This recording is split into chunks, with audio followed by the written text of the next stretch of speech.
Good morning, everyone. Morning.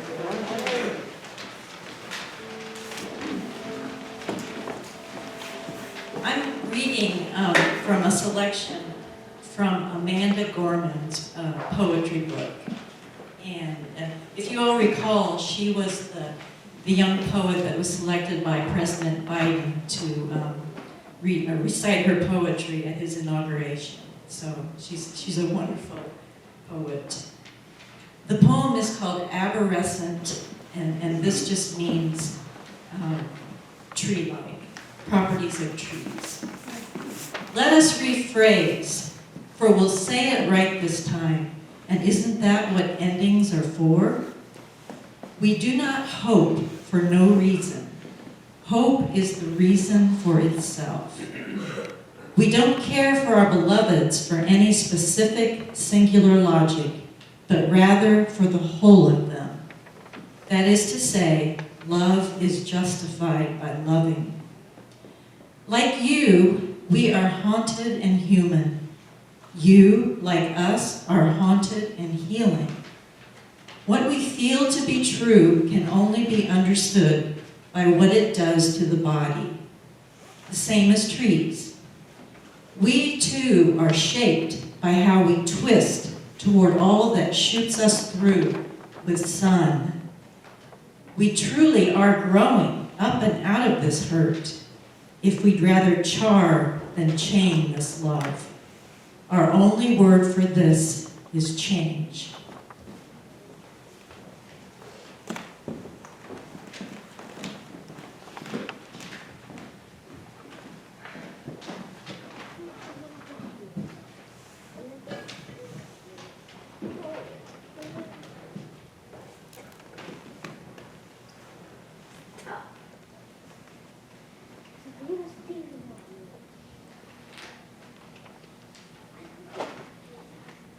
Our scripture lesson this morning is verse 131 from Psalms.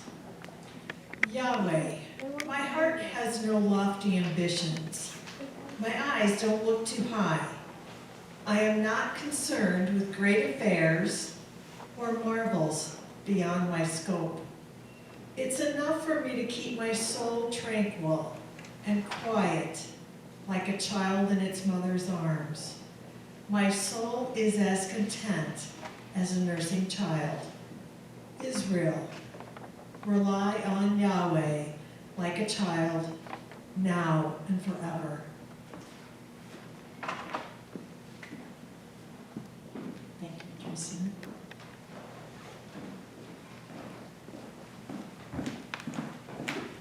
Let's start with a prayer. Holy One, infuse my words with the penetrating power of your Spirit. Tune our hearts and minds to your working. Allow the following message to be a blessing to all here, whatever form that blessing may take. Amen. It's a Wonderful Life. I'm speaking of the movie that Jimmy Stewart, Donna Reed, and Lionel Barrymore starred in. And I'm curious to know how many people here have not seen this movie. A couple, okay. All right, you that raised your hands, you have your homework assignment. You must see this movie. It tells the story of George Bailey, and the movie starts with unseen angels up in the heavens talking back and forth about him, and that he was soon going to need some help. His life story is then related up until that day. George had big dreams of leaving Bedford Falls and pursuing his dreams of traveling the world and getting an education. But circumstances forced him to remain there and take over the family building and loan that his father started. Then he married his high school sweetheart, and they had children, just further rooting him into that town. Christmas has now come, and his scatterbrained uncle, who also works at the building and loan, was taking a really big sum of money to the bank for deposit. and he ends up misplacing it. And incidentally, it was found by the mean-spirited Mr. Potter, who kept it to himself. Then George faces the bank examiners that were actually there that day, and he knew that he was facing possible prosecution and bankruptcy, and most definitely humiliation. He doesn't know where to turn, and desperation, he's almost going to take drastic action, but his guardian angel, Clarence, comes to him in the nick of time. George explains his desperation and finally exclaims, "I wish I had never been born." We'll come back to George a little bit later. Today, I'm humbly taking this opportunity to share some reflections on writings that I encountered in a recent course at Marquette on the making of the Old Testament. Today, we're looking at the book of Job. I don't think Frank Capra had Job in mind when he made the film that I spoke of, but there really are some intriguing parallels. Many of us have encountered Job's story at some point in our lives. He was a seemingly upright man with integrity when God was nudged by the adversary to take away all he had worked for his entire life, apparently to test his devotion to God, although I'm convinced that this is not how the divine operates. He loses livestock, most of his employees, and finally all of his children in a freak windstorm. Now, I must tell you from the outset that I'm not here to explain why bad things happen to good people, because in reality, good and bad happens to everyone. Just the same, many of us may feel as if we have endured the pain and suffering that Job went through. A few of us have been admonished to exhibit the patience of Job. And some of us may have had so-called friends, as Job's friends did, try to comfort us after a calamitous event in our own lives by saying something to the effect, "You must not be living right. Try to live better so you will be rewarded by God." With friends like this, who needs enemies? A recent article of interest we looked at in our course called "Lust for Life and the Bitterness of Job" was written by Gerald Jansen, a professor of Old Testament at a theological seminary in Indianapolis. The author of Job is unknown, as well as the location for the book. Uz is a mythical place, and Job is not a historical character, but this book was written for a reason. And just because it is myth does not mean it cannot speak to universal, timeless themes that, as far as I can tell, endure even today. It most likely was written during the backdrop of the invasion, captivity, enslavement, and destruction of the northern and southern kingdoms of Israel and Judah, not to mention the demolition of the temple that was built by King Solomon in Jerusalem. Now here were some people who most assuredly were feeling abandoned by their God. Those feelings especially strong in those who were most devoted to a covenant relationship with Yahweh. To them, this turn of events had to be most confounding. Their world was shattered in millions of pieces. So, the very real questions facing these ancient peoples are addressed in Job. Why would a loving God who can bring order from chaos so completely and utterly reject and abandon these people? And similar questions face us each day. To quote Jansen, what are we to make of a world in which the innocent suffer, upright people can lose everything, and moral shortcuts seem to pay off so long as you don't get caught? End quote. If one looks at the events of Jewish exile and enslavement, as well as the calamitous events of Job's life from the aspect of legality and justice, you are left with deep feelings of the unfairness of it all, or that God is an unjust arbiter. However, the premise of the author I'm referring to takes a whole new spin on the weighty matters in Job. He maintains that Job's deepest grievance and his highest hope lies not in the world of justice, fairness, or law and order, but in a more primordial sense, that of the relationship between parents and newborn children. These observations are based on both the names and descriptions of God throughout the book and on how Job characterizes himself. Jansen makes a pretty compelling case for Job being, quote, the bewildered child of God. Job was confident in his own truth. He felt for certain that he never in his life had done anything to warrant the horrific turn of events that had piled up in front of him, and was not about to let his friend's feeble arguments sway him. Job 121 states the agony of his bewilderment. Naked I came from my mother's womb, and naked I shall return. Yahweh gave, Yahweh has taken away. Blessed be the name of Yahweh. End quote. He goes on to lament in so many words. Why was I ever born to parents who loved, nurtured me, and surrounded me with parental protection, only to have this sustaining taste for life turn so bitter? Job cries out as an infant would, who was betrayed at its most basic experience by its mother. He curses the day of his birth. Just when you think nothing could be worse, after losing all his possessions and children, Job is afflicted with a tormenting illness that makes him a shadow of what he once was.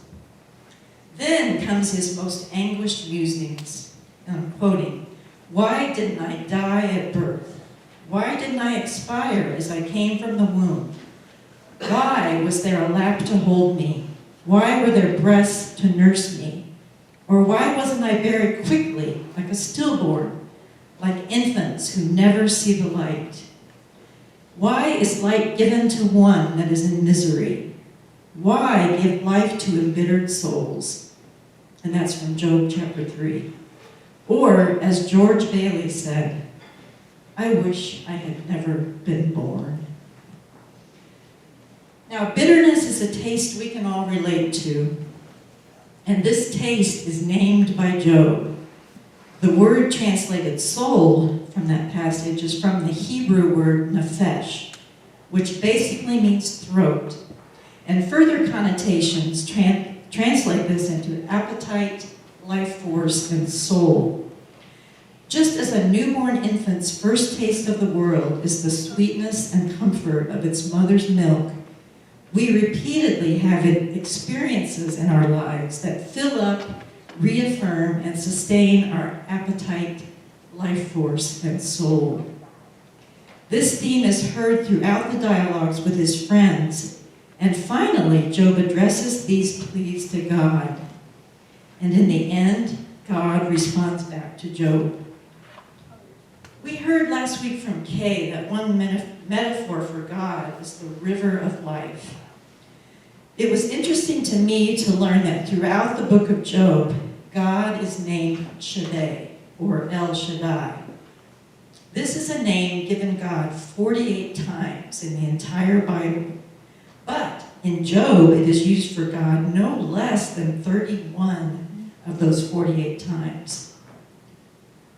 In other scriptures, when Shaddai is used, it is as a God who is promising abundance and fruitfulness to those childless and landless, as when Jacob on his deathbed was promising Joseph, his son, that he would be blessed by Shaddai, and that's in Genesis 49. God is portrayed to have protective compassion that has as its roots maternal birthing and care. Shaddai is also used as a name for God in the Hebrew scripture book of Ruth. One of the storyline characters is Naomi, who, as you may recall, fled from Israel to neighboring Moab during a severe famine.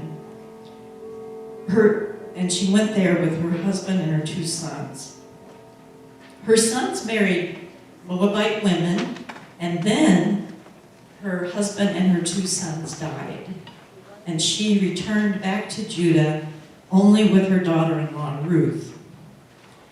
Her friends visit her in her grief and bitterness and hardly recognize her. Just as Job's friends came to, quote, comfort him, they were aghast at her appearance. They protested, "Can this really be Naomi?" Naomi replies from Ruth chapter 1, "Do not call me Naomi," which translates sweet. "Call me Mara," which translates bitterness. For Yahweh has afflicted me, and Shaddai has brought bitter destruction on me. I was filled to the brim when I departed, but Yahweh has brought me back empty. Why insist on calling me Naomi, since Yahweh has passed sentence upon me, and Shaddai has brought me to ruin?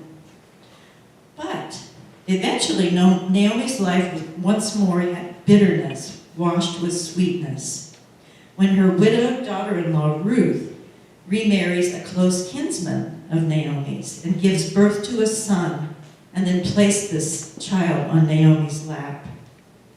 And incidentally, this child would be a progenitor of King David several generations later.